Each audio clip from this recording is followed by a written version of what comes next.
Hi everyone, how are you? I'm going to talk about third grade smiles at page 103, 104. Сәлем достар, қалдарыңыз қалай? Бүгін біз 3-ші сынып бойынша Smiles оқулығының 103-104 беттерді талқылайтын боламыз.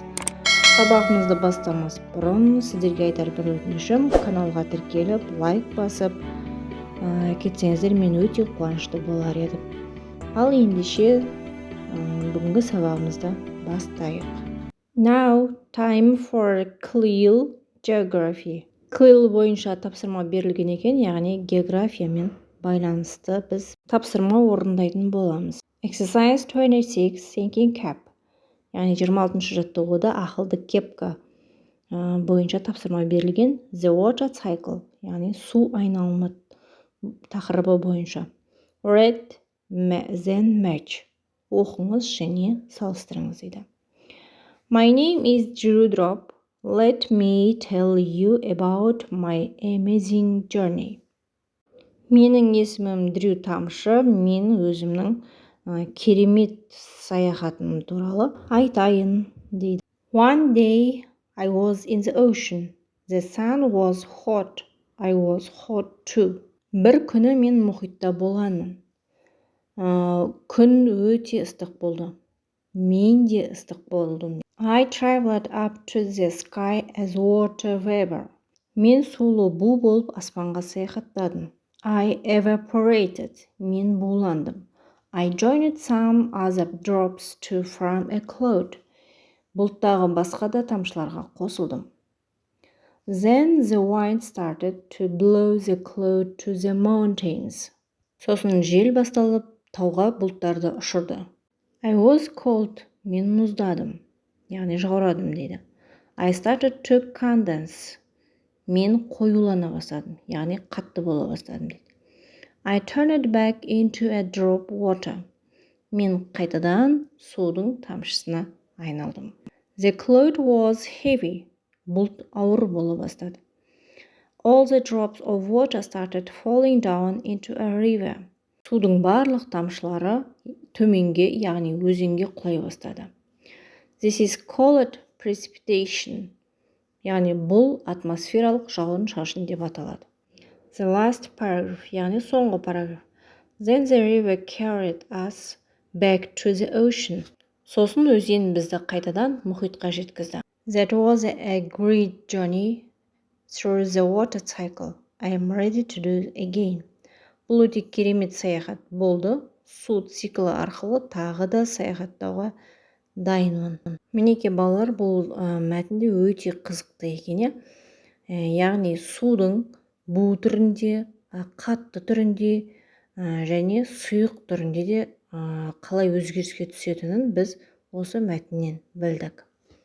Drilling task, repeat after me. The water cycle, су айналымы, су циклі. Drop, тамшы. Ocean, мұхит. Water vapor, судың булануы. Evaporated, буланған. Joined, қосылды. Condense, қатаю, қоюлану. Heavy, ауыр.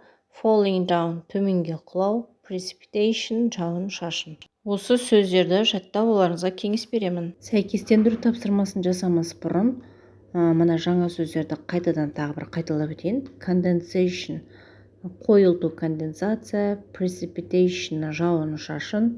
Evaporation, булану. Cloud formation, бұлттардың пайда болуы. The first sentence. When the sun shines and on the sea, warm air rises and a form water vapor.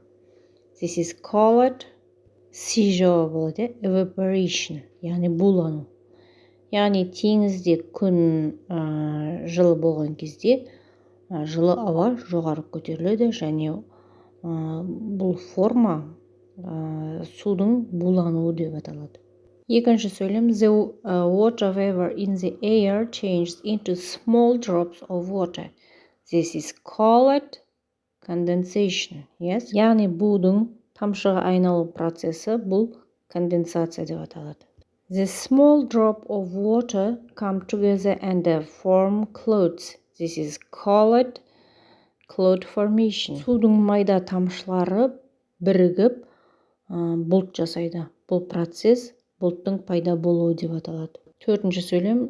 When the clouds are big and heavy, the drops of water fall as rain or snow. This is called precipitation. Бұлттар үлкен және ауыр болған кезде судың тамшылары төменге жаңбыр немесе қар болып түседі. Бұл процесс атмосфералық жауын-шашын деп аталады. So, exercise 27. Are you good at geography? Do the quiz and find out. Сіз географиядан жақсысыз ба? Ендеше куиз жасайық және білмегенді үйреніп алыңыз. The first question. Which sea is very close to Kazakhstan? Яғни Қазақстанға ең жақын теңіз қайсы? Соны табу керек. Әрине, The Caspian Sea, Каспий теңізі. Which river runs through Astana? Қайсы өзен Астана арқылы өтеді? Яғни The Ishim, Sea арқы. The Irtish-Karaganda Canal starts in Aksu. Төртінші сұрақ. How deep is the big Almaty Lake? Алматы көлінің тереңдігі қанша? C жауабы 1.6 kilometers. Бесінші сөйлемде Lake Balkhash is the biggest lake in Kazakhstan. Балхаш көлі Қазақстандағы ең үлкен көл. Балалар, сабағымыз осымен тәмам. Сабақ пайдалы болса, ұнаса, лайк, комментарий жазып қалдырсаңыздар болады. Енді бір сабақ өтсек, одан кейін БЖБ-ға көшеміз.